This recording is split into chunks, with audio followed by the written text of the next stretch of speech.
right, Mr. Hinson, you pretty much know the rules. You can get 45 seconds for your introduction speech, then another 45 seconds for your closing speech.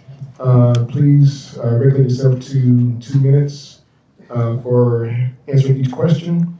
I will give you a signal when you have 15 seconds left. And if you don't see the signal, I'll knock on the podium here. But that's going to be about it. And some of these questions, I will condense it because we've all heard them. But you will get the questions the same nonetheless. So with that being said, question one. Oh, sorry. Your intro first, then we'll get to question one and 45 seconds for you, sir. All right. Well, it's always hard to go after Alan. He brings his statistics. Alan is really good with statistics, no doubt about that. I'm Derrick Hinson. I retired from public schools, Guilford County, last June. I spent 24 years teaching history at the high school level. I coached 5 different sports, from middle school football and softball to varsity girls lacrosse. 9 years varsity girls lacrosse. Went to the state playoffs 3 times, last 2 years in a row. When I retired from teaching and coaching and doing Fellowship of Christian Athletes for 24 years, that calling and the combination of the debt crisis that Forsyth County has found itself in has led me to this position to run for this office. And so I hope in March 3rd, you'll give me one of your 4 votes for school board. Thank you very much, sir. So now, question one. What do you believe the top priority facing the schools, and how do you think the school board should address those issues or address those priorities after the general election? I think there's two. There's two that the current board are facing, and then the second board, the new board after November, will be facing as well. The first one, of course, is the budget crisis. That was allowed to happen. I believe there were those that were involved that, as others have already said, that perhaps became too close to superintendents, and they, I think they, I can't say they were in on it, but they turned a blind eye to it. And then others, perhaps, we hear a lot about after the fact, being against this and being against that after the fact. But where was before the fact? Where was the accountability? Where was the oversight before the fact? And I think that's the big problem. The second problem that I see is the code of conduct. I spent 24 years in the public classroom and as a teacher, and I had good admin and I had less than good admin along the way. In-school suspension should be a place that punishes children, disciplines children. Their in-school suspension can work wonders. It's better than putting them out of school, but it has to be a place where they are put in a separate setting because they can't handle the classroom until they're ready to go back in the classroom. I think in the long run, Guilford County has scales.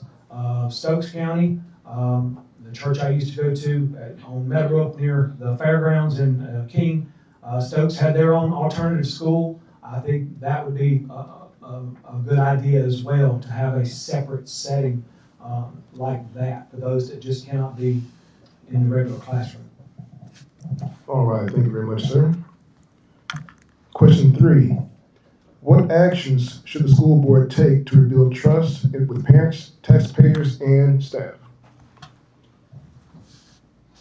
Even at board meetings, when people step up and speak, a lot of times it's parents or it's taxpayers. I think their voices don't have to be censored. You may not like what they say, you may not like their personalities, but you can be respectful, particularly in public. I have dealt with parents. I've dealt with, I pastored 2 churches. I pastored one in King, I pastored one in Tobaccoville. In 24 years, and I'll try to tell 2 stories very quickly. One, a 14-year-old girl, freshman, had her phone out. I asked her to put the phone up. Had the phone out, texting. I'm texting my mother. I don't care who you're texting. Put your phone up. You're in my class. if you don't stop and get out of my face, I'm going to hit you in your face. And so I said, have you ever hit a man in the face before? Yes, I have. And so that's the kind of situation that you find yourself in. Another one, guidance counselor, sweet little girl, young girl, just old enough to have a master's degree. She brings a young man, he's taller than me, he's got a haircut and glasses like Jeffrey Dahmer. Brings him and puts him in my class. He sits down, class goes well. I noticed flashing light on his ankle. I always spot flashing lights on the ankle. Kept him after class. Hey, what's the deal? Why are you under house arrest?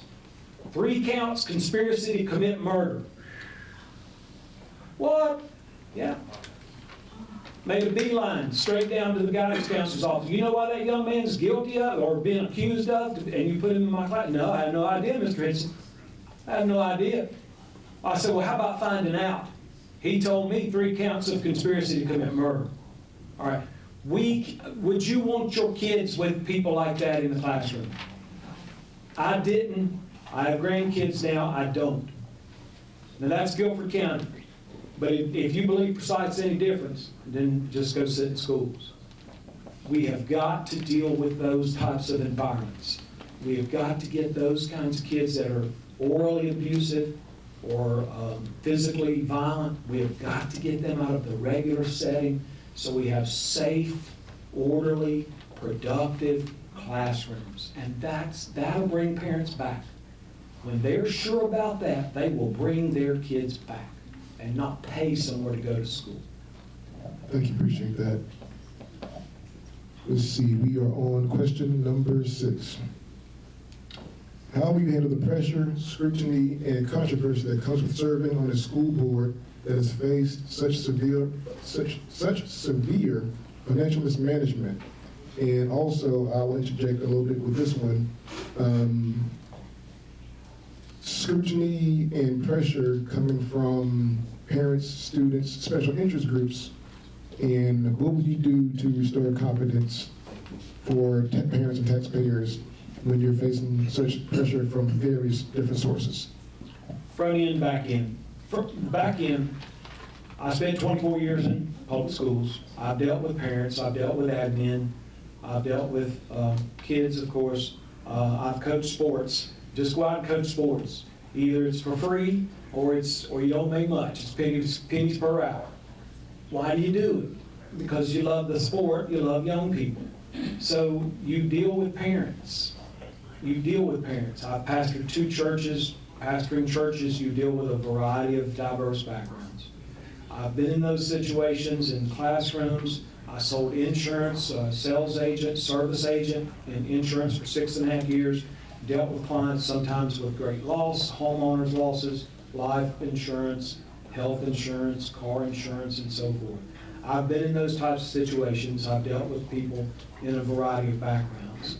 On the front side, again, to build trust, build relationships between parents, between students themselves, and to understand that tough decisions have to be made. Financial decisions have to be made, just like this reduction in force. I would have done things differently with admin, the number of admin, and with the central office, layers and layers of bureaucracy instead of frontline TAs and that type of thing, instead of making teachers have to pay for their own dental insurance. And it's not much, but it's the principle. It's just the principle. And so I would have done it differently, but hard decisions have to be made, and you've got to be able to take the scrutiny. Just sitting here in front of people today, it's a tough thing to do. I always say, you know a man by his friends, you know a man by his enemies. Also, you know who shows up and you know who don't.